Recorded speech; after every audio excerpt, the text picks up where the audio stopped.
Mayong buntag kaninyong tanan. Naku po diri sa akong kwarto. Grabe gyud na ulan po diri sa amo sa bukid. Bagyo. Diri sa amo ang lugar.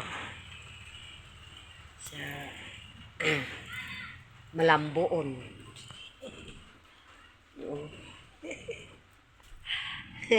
Nagpaksik si diri sa bukid na nagpasiksik ko gyud na tugnaw kaayo. Grabe nga siksi.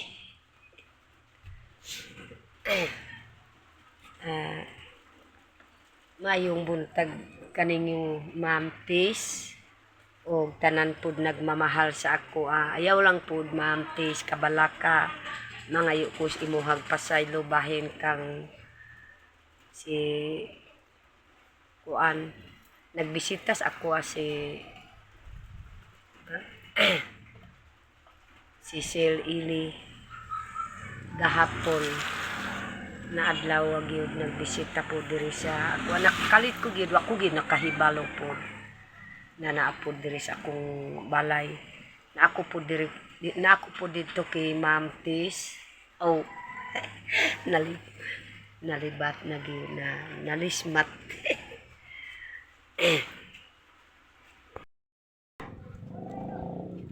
Kay ipalulang ko po, ikumin lang palit sa among vlog, Ma'am Tis.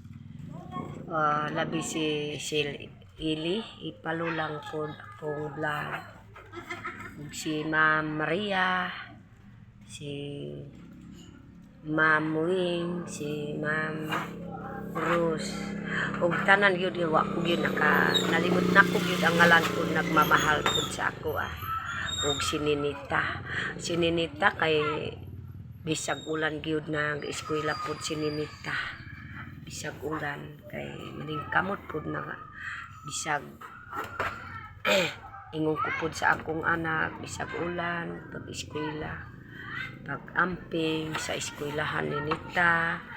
Ato ang hununaon pod si Unyot, si Ma'am diris bukid nagmamahal pod sa ato si Sil Unyot. Ayaw lang pod kabalaka pod Ma'am Aya kay murag mausap-usap pod akong istorya. Murag nga kanang naay pod akong malibog wala man. May pod akong malibog. Na murag kuan ko ba kanang murag di ko makahibalo sa akong mga huna-huna kay kasaylo ako gyud Ma'am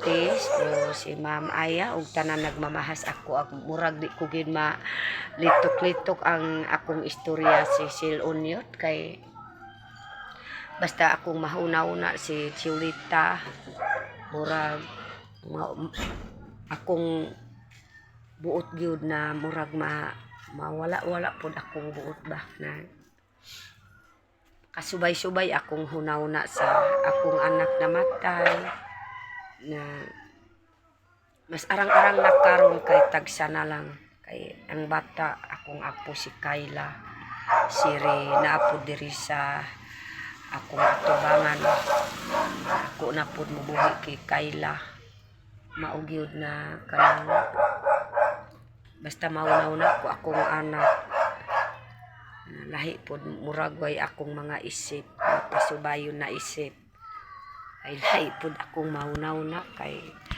karon ako gani nagundang naghilak kay nakahunaw na ko pod kay Julita ingong ko Kayla hari kung naapa pod imong mama wa ka pod diri sa akong atubangan kay imong mama magpinangga pod sa inyo ha. Di man gani patulugong ko ang bata na apas Diolita dis ako di man muhatag si Diolita kay kada adlaw ligoon ang bata kalima pod ligo as kada adlaw pail ilisyon pod sila kay nanglimpyado pod ang akong anak mao gyud na kung mahunaw na Mao gyud na. Shh. Maggobo-gobo uvag sikas. Grabing hangin po diri sa amoa kay karon kay mananom ko kuan kanang sa tubo. Naulop pa, naulop. No. Maugid na. Grabe king ulan. Pud akong itanong ko. Para naaypod ang pagandas akong balay. Tubo. Aron ako gyud na kuan kay brag nalimot na ko gyud.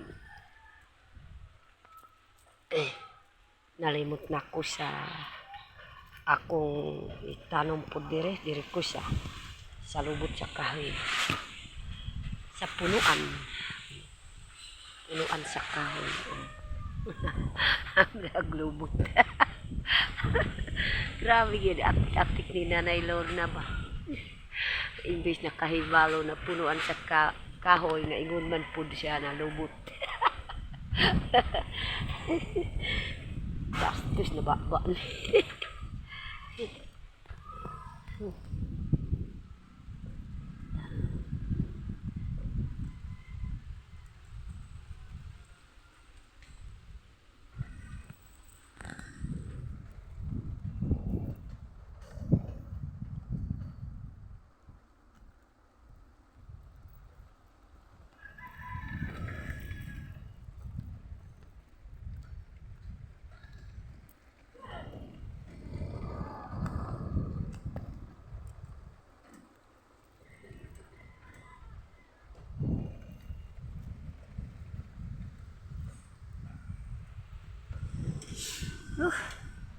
Grabe kinahangin ako. Ang sininita wag yun naka-eskwela karon kay bagyo. Nakaabot sininita dito sa eskwelan. Ipabalik po sa maestra. Kay grabe yun na hangin. Grabe na ulan. O naay dako mo tulo ang ulan na naay taligsik. Gamay pero ang hangin yun grabe. Grabe po hangin.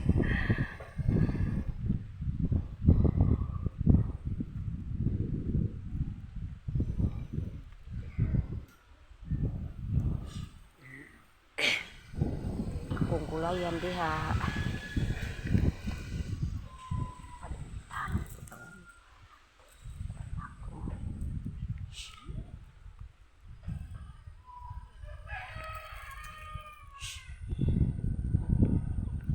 Nabuhi na po akong mga tinamit.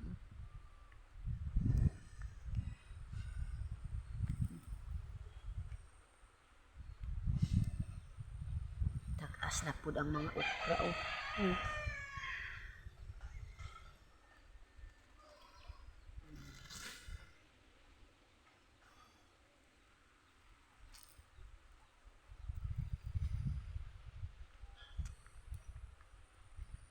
Takas na akong mga okra.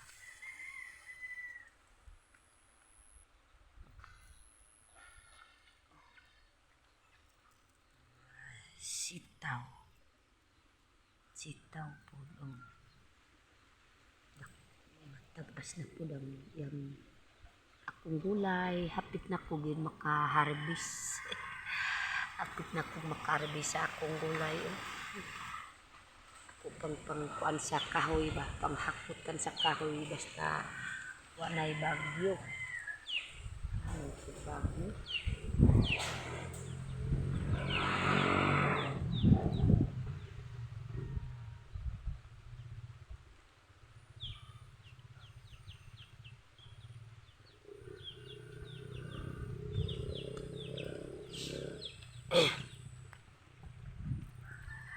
Muli na ako sa balay.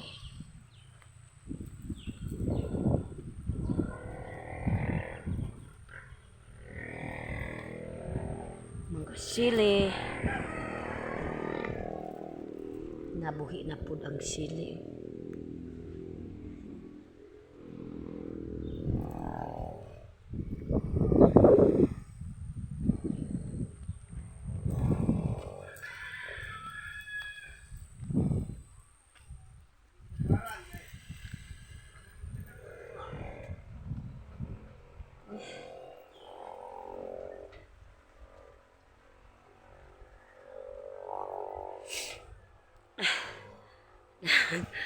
Kuan lang sa akong mata sa kuan. Grabe ginhangin. Na naglupad na dahon sa kahoy. Abi na ko gyud na kuan ako kanang nabutan ako ba kay diri pud naka igo pud sa akong mata. Grabe ginhangin ba.